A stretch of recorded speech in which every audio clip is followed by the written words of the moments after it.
Há 20 mil anos, nas profundezas da Terra, uma mão humana se pressionou contra a rocha fria, um sopro de pigmento vermelho, um negativo eternizado.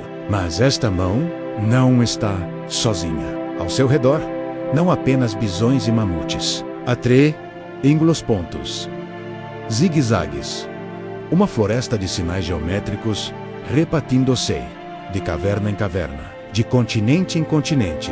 Por mais de um século, ficamos hipnotizados pelos animais. Mas e se estivéssemos olhando para o quadro errado? E se essas marcas abstratas fossem uma linguagem?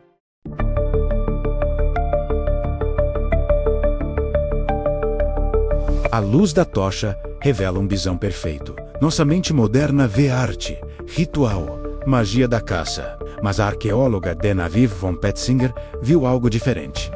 Um padrão escondido à vista de todos, enquanto o mundo estudava as bestas magníficas. Ela catalogou os humildes sinais abstratos em mais de 350 sítios franceses, abrangendo 30 mil anos. O que ela encontrou foi chocante.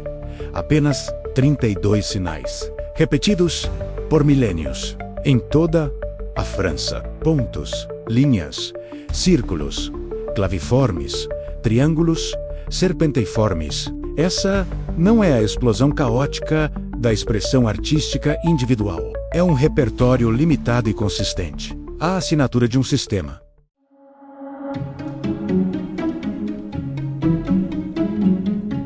Imagine isso. Você é um caçador-coletor há 15 mil anos. Você desce a um mundo subterrâneo perigoso, iluminado apenas por tochas de gordura animal. Você não está lá para decorar. Cada traço consome pigmento precioso, energia e tempo de sobrevivência. E você não desenha aleatoriamente. Você segue regras. Regra 1. A localização é mensagem. Símbolos aparecem em lugares específicos, perto de entradas, em câmaras profundas, ao lado de animais particulares. Um ponto sobre a cabeça de um auroch pode significar algo diferente de um ponto sobre seu flanco. Regra 2. A combinação é chave.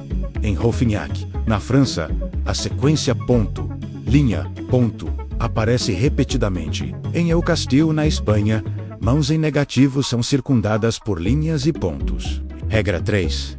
A evolução do sinal.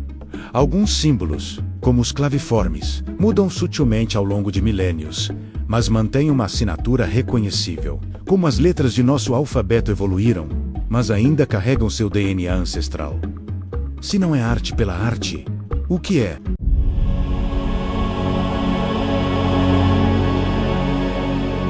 A primeira teoria: navegação. Em um mundo sem estradas, sem bússolas, a sobrevivência dependia de memória cartográfica perfeita. Uma linha ondulada poderia marcar um rio sinuoso, um triângulo, uma montanha distante, um conjunto de pontos, os dias de viagem até um local de caça sazonal.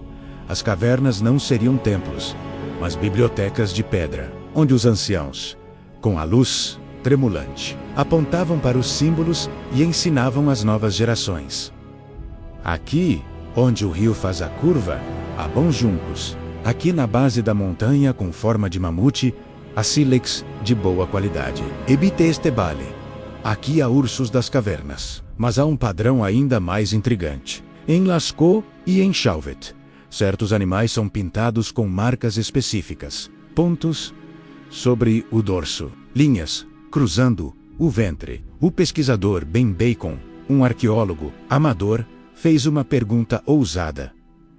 E se essas marcas fossem notações cronológicas, ao cruzar dados de migração animal, ciclos de acasalamento e fases da lua, ele propõe uma hipótese revolucionária. O símbolo Y, ao lado de um cavalo, poderia significar parto ou tempo de nascer. Uma linha poderia ser uma contagem de luas. Isso não seria uma linguagem completa, mas um proto-escrita menos um sistema mnemônico, para prever o comportamento das manadas, o recurso mais vital de todos. O primeiro almanaque agrícola, escrito 10 mil anos antes da agricultura, há uma terceira possibilidade, mais profunda e perturbadora. O linguista James Harriet identifica nos símbolos a estrutura de uma linguagem de estados alterados de consciência. Padrões como zigue-zagues, grades e pontos são comuns em visões de transe induzido por ritos, fome ou plantas psicotrópicas.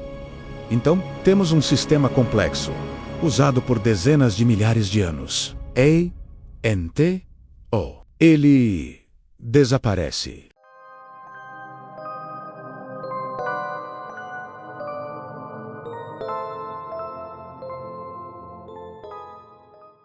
Com o fim da Idade do Gelo e o advento da agricultura, as pinturas naturalistas e os 32 sinais misteriosos cessam. Por quê? A resposta pode estar na própria mudança que matou o código. A Bida N, Meide baseada em memória e tradição oral, precisava dessas âncoras visuais em locais centrais. A vida sedentária, com propriedade, comércio e administração, exigia algo portátil e pessoal. A escrita a toque em argila, os selos de propriedade. O cêrego da caverna era uma linguagem da coletividade nômade. Quando essa forma de vida acabou, sua linguagem silenciou para sempre. Então, o que os Cacodors-Coutors estavam fazendo nas paredes das cavernas? Provavelmente, todas as respostas acima. Mapas e calendários e narrativas sagradas. Porque a primeira linguagem humana não separava o prático do espiritual. O mundo era uno. Esses 32 sinais são talvez a maior herança não genética que eles nos deixaram. Não são as letras de nosso alfabeto, mas são a prova incontestável de que a mente que as criou já era nossa mente, capaz de abstração, de categorização, de transmitir informação complexa através do espaço e do tempo. Eles não estavam apenas representando o mundo, estavam fazendo o sentido dele. Estavam tecendo uma rede de significados sobre o caos da existência. A próxima vez que você vir uma foto de pontos vermelhos em uma caverna, não pense em grafite primitivo. Pense em uma frase interrompida há 15 mil anos. Um aviso, uma oração, um relatório de caça, uma história de amor ou de perda, congelada na pedra. Eles podem não ter deixado livros, mas deixaram um código e o simples fato de que hoje, na luz fria de nossos computadores, ainda tentamos decifrá-lo. É a prova mais bela de que a mensagem em seu nível mais fundamental foi recebida. Somos os seus descendentes, ainda tentando ouvir o sussurro na rocha. Este foi o Codex da Idade do Gelo. O que você acha? Mapa, calendário ou linguagem sagrada? Deixe sua teoria nos comentários. Inscreva-se em Os Ossos do Tempo para mais jornadas aos mistérios mais profundos de nosso passado. A verdade está enterrada. Vamos desenterrá-la juntos.